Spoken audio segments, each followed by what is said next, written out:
ready to recite something? I could try.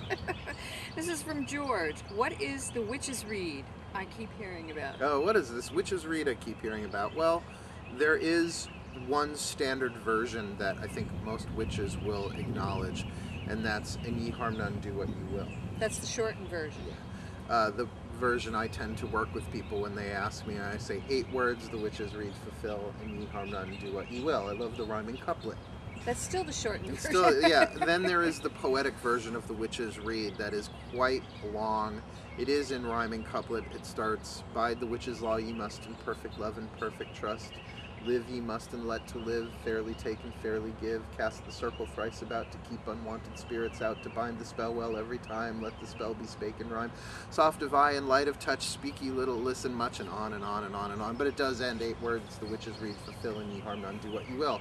And I have even seen different variations on that. It's credited, well, because obviously that's been passed down through the spoken word way before it was ever written. But it is, at last I checked, originally the printed version was in Green Egg magazine, which unfortunately no longer exists. They may have a web presence, but I know the printed version isn't out there anymore.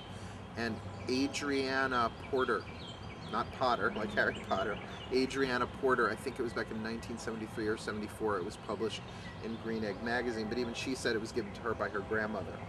So it's one of those things you can't really copyright, you know, just like the Lord's Prayer, you can't really copyright the Lord's Prayer. And it's changed so many times. And there are different versions.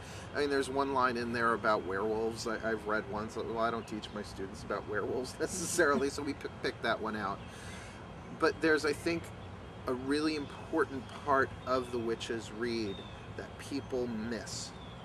Because they think, oh, harm none, harm none, harm none, I'm a good witch, I'm a good witch, I'm a good witch. But the way we teach it to our people is, yes, it is the truth, it is our basic rule, our basic ethic, and ye harm none, do what ye will. But to allow harm to exist is harm in and of itself. So if you're just sitting by and watching somebody get brutalized without at least making a phone call, you know, if somebody's, this happens a lot on Long Island, unfortunately, where if your next door neighbor never lets their dog inside, doesn't feed them, beats them, you're watching abuse happen and you do nothing, that's harm in and of itself. You must take action, or you must at least go into prayer and ask, what would you have me do about this? If witches really are the servants of the gods and their children, now think, who are the children of the gods? We are. All of us are, as well as you can consider, to an extent, animals and plants and on and on and on. I mean, I remember once they cut down a tree here on the property, and I was inconsolable because it was one of my magic trees. Now, thankfully, it grew back. It was a mulberry tree that I had been eating off of since I was a kid. And I woke up to the sound of chainsaws. I mean, I swear to God, you would have thought I was a member of Greenpeace. I was ready to go out and chain myself to that, and I gave my family hell for that. I was like, first of all, you didn't tell me. Second of all, I didn't get a cup of coffee, and if I don't get a cup of coffee first thing in the morning, I'm That is the handful. priorities, folks. Serious, you know, make sure I'm stable in myself before you do something shocking like that. And of course the apologies came. I mean, I broke down and cried in front of them, and I even said, I don't expect you to understand this. This isn't your religion, but that just cut down one of my altars. You don't get it. And they were like, I'm so sorry, we didn't know, we'll plan another one. And the truth is that I was way over attached to that tree. That the magic wasn't in the tree. The magic was in me.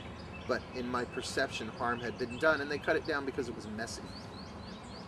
Well, to me, the tree, I mean, if you follow the keepers of nature, I mean, the tree has its own spirit that keeps with it, too. It's its own being in person. Let me be clear. It was an overreaction on my part. I would have done the same thing.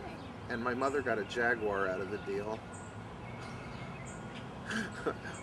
I got offended, my mother got the apology. It's really funny how that works around Welcome to Olympus. Zeus and Hera essentially make their own rules. But the larger part of that is that harm, so many of our perceptions are harmful that it needs to start there. And another thing people don't often weave into the witch's reed and ye harm none, what about self-harm?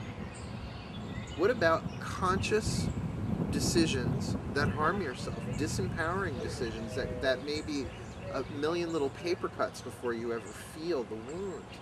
Harm is really about intention because, honey, in this world, you have to kill to live. What did you have for breakfast? Cheerios.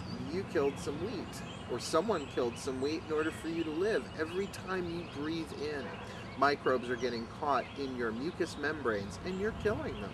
Po, po, po. Yeah, I know. So it's an interesting thing the witches read to really take it to its deepest level. You can't move or breathe without harm. But then we're really looking at intention. When it is a malefic intention, when it is really, I am going to do injury, I am going to cause pain in what I do. I think that's really what the read is addressing, particularly if you're going to do it magically. But if you're going to say you just can't do harm no matter what, well, I have to say I've done spells to, well, maybe not stop murderers, rapists, stalkers. We've dealt with that. Amy and I were like the witchy Wonder Twins for a couple of years, where we took up criminal magic as a hobby because it's not something we could do all the time. It definitely is about tripping them up and shining a light, and there's a way to go about doing your work that way that is absolutely a service without necessarily be considered harm. The backlash of that kind of thing, if you want to call it that, is that your own errors will be brought into the light. So it's still what you release returns to you. I would rather be tripped up if I'm doing something that's not so very ethical, so that at least I get the opportunity to stop and choose again. But it is still the foundation we build everything else on, and you can extrapolate on what harm means and harm none. But ultimately, to me, it's a contract that the gods give us, that the higher powers say, if you're not intentionally doing harm, then do what you will, because it's either harm or it's help.